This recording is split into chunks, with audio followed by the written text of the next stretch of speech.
kasalanan. John 10, and I have come that they might have life and have it in its fullness. Hindi kalooban ng Diyos ang kahirapan. Hindi kalooban ng Diyos na tayo isang kahit isang tupa. Hindi kalooban ng Diyos nang samantalang ang dami namin naghihirap. Yung kakaunting mga naghahari-harihan sa bayan, pinagpapakasasaan, yung para sana sa taong bayan, ay namamayagpag at pinupuri pa natin. Hindi sapat ang makuha lang para makaligtas, just to survive. Dapat natin hilingin ang pananagot ang nakikita at nararamdaman. Mabilis na audit, tunay na pagpapalagot at transparency na totoo.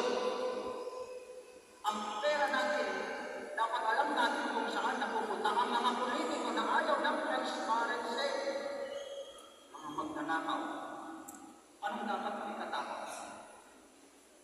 Sabihin ko sa inyo kung sino ang mga magnanakaw. At alam ko naman, alam na ninyo kung sino. Yung mga nagbigay sa inyo ng pera ng eleksyon, sigurado ako, mapuputol mo lahat ng pwedeng ipaputol sa akin. Magnanakaw. Pagkano bilihan dito ng bata? Sa tingin ninyo, paano tatawigin sa mga politiko yan? Ginastos nila. Nandito na umimisa sila po. Racket! Kaya itigil na natin ang ganyang kultura ng puto-putong mga mamamayan. Dapat natin hiningin ang pananagutan, pero dapat magsimula rin ito sa atin. Tuwing pinapalampas natin ang kasinungalingan o paggamit ng padrino, malakasan, pinatitibay natin ang kulturang nagpapayaman sa mga magnanakaw ng milyon.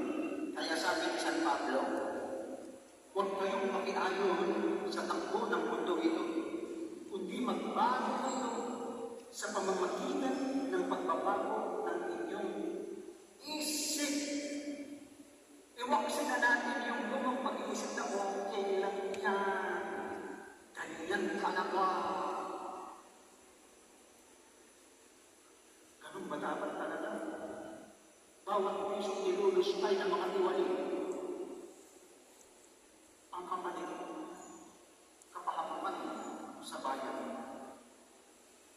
Tulad ng ipinangako ng mga lider ng negosyo sa kanilang pahayag sa ibig, ang pananagutan ay dapat pantay para sa mga opisyal ng gobyerno at sa mga pribadong kontratista. Hindi sapat ang blacklisting.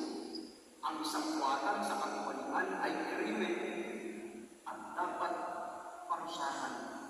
Ganyan ang modus operandi ng maraming korap na politiko. Sila na mismo ang kontrakto na dapat. Kapag nagkakwisip ay gagamit yan ng dami. Gagamit ng ibang lisensya, pero sila pa rin. At sa inyo mga kabataan,